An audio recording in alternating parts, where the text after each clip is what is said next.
सो hello everyone, myself Ayush Pandey. तो last video में हमने गाउट के टॉपिक को कंप्लीट करा था। अब इस वीडियो में हम देखेंगे रूमेटॉइड आर्थराइटिस का टॉपिक। रूमेटॉइड आर्थराइटिस जो डिजीज है वो मतलब बेसिकली होती क्या है। देखो, ये जो डिजीज है ये एक, सबसे पहले तो समझो कि ऑटो इम्यून डिसऑर्डर है।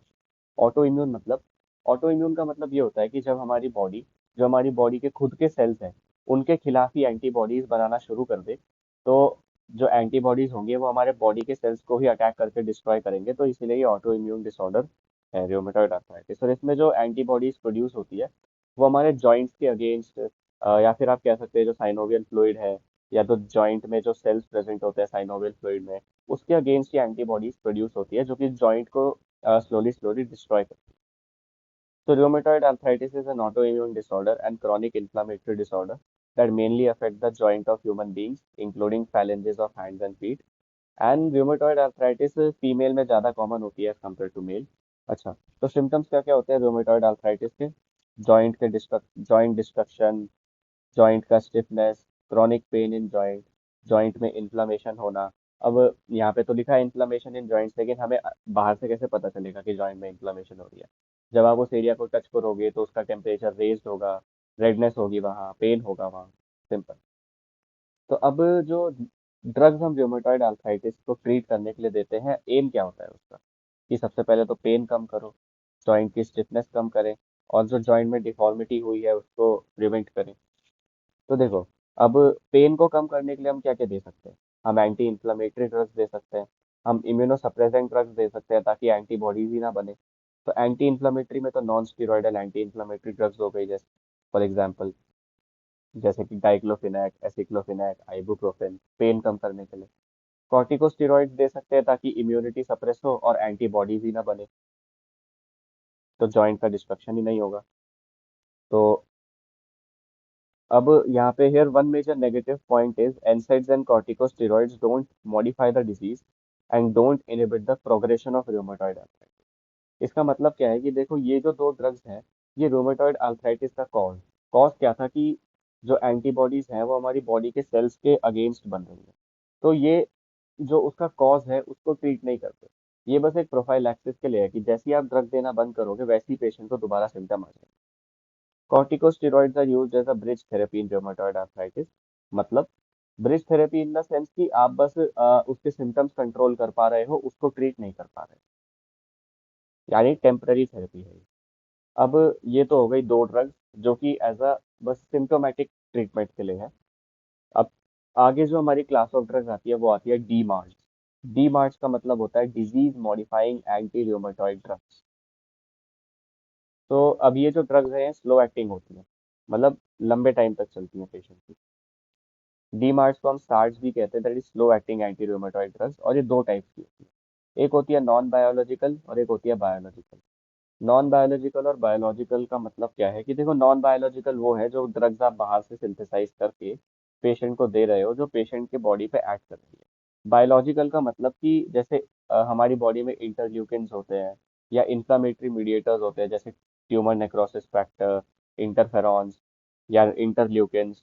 इनके ही आप एनालॉग्स, या फिर एनालॉग्स भी हो सकते हैं, या फिर इनके मोनोक्लोनल एंटीबॉडी जो कि इनके फंक्शन को इनहिबिट करते हैं, वो होते हैं। जो कि मतलब जो हमारी बॉडी में नेचुरली कोई केमिकल प्रेजेंट है, उसी पे एक्ट करने वाला कोई ड्रग है, उसे हम बायोलॉजिकल डीमार्ट बोलते हैं। तो सबसे पहले हम नॉन बायोलॉजिकल डीमार्ट्स पे आते हैं, और उसमें सबसे पहला सबसे इंपॉर्टेंट आता है methotrexate. Methotrexate is the drug of choice of rheumatoid arthritis.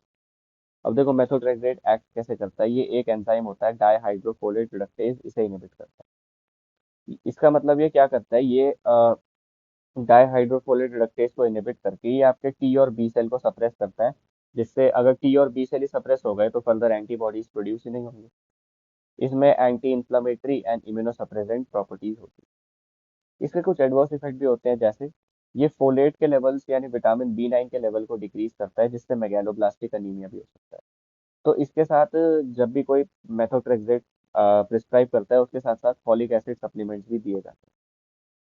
और मेथोट्रेक्सेट क्या है, लिवर के थ्रू मेटाबोलाइज होता है और थोड़ा बहुत हिपैटोटॉक्सिक भी होता है, तो इसलिए पेशेंट की रेगुलरली एलएफटी करानी चाहिए। ठीक है, ये तो पहली ड्रग हो गई मेथोट्रेक्सेट। सेकंड आती है ड्रग सल्फासेलाजीन।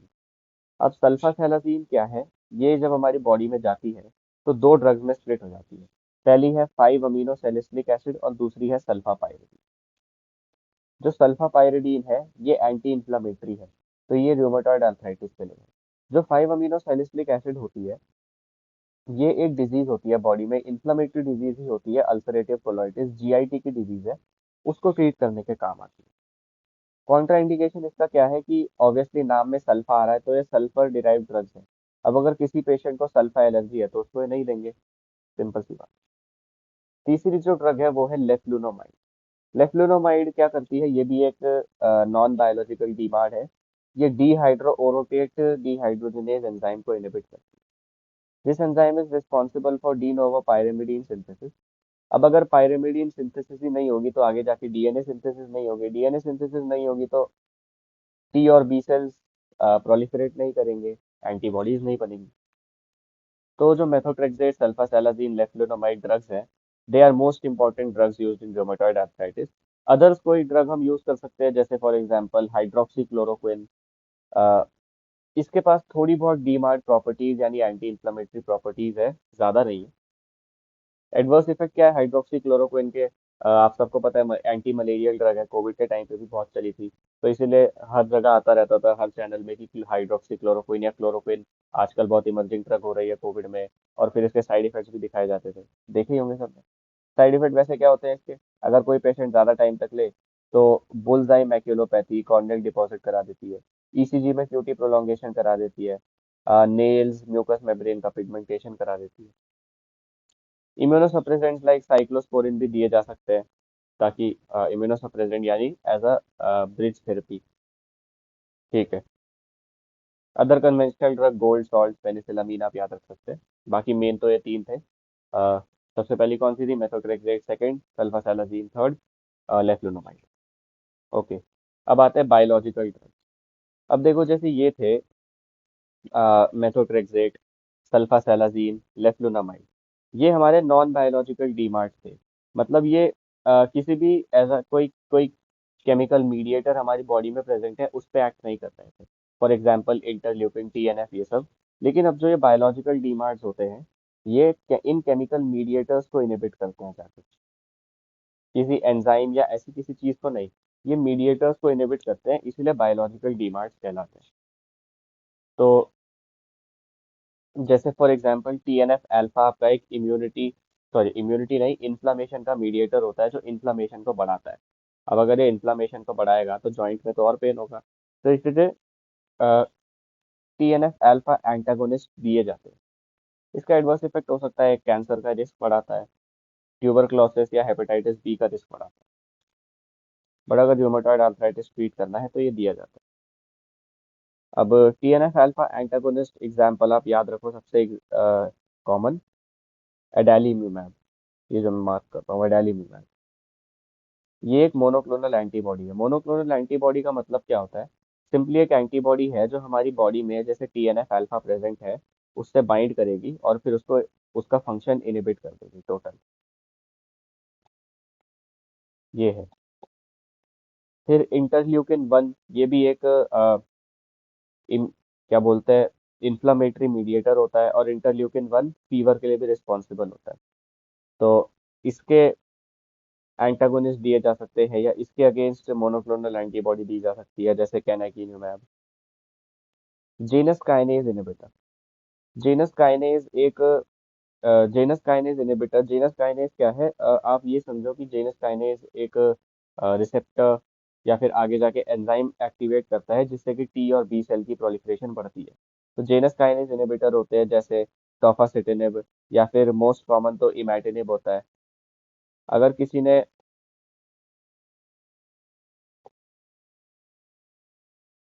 फार्मा में पढ़ा हो क्रोनिक माइलॉइड ल्यूकीमिया, जिसमें Janus kinase activity, sorry tyrosine kinase activity बढ़ जाती है, तो उसमें इमैटिनिब दिए जाते हैं।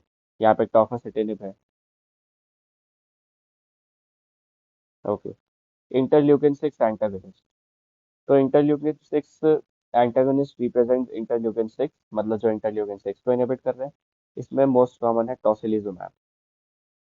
ओके। और टॉसिलिजुमैब कोविड 19 में भी दी जाती थी। क्योंकि कोविड में भी इन इंटरल्यूकिन्स के लेवल बॉडी में बढ़ जाते थे, तो ये भी फिर आगे जाके इन्फ्लेमेशन फीवर कराते हैं। CD80 CD86 inhibitors. सीडी क्या होता है? सीडी का मतलब होता है क्लस्टर ऑफ डिफरेंशिएशन।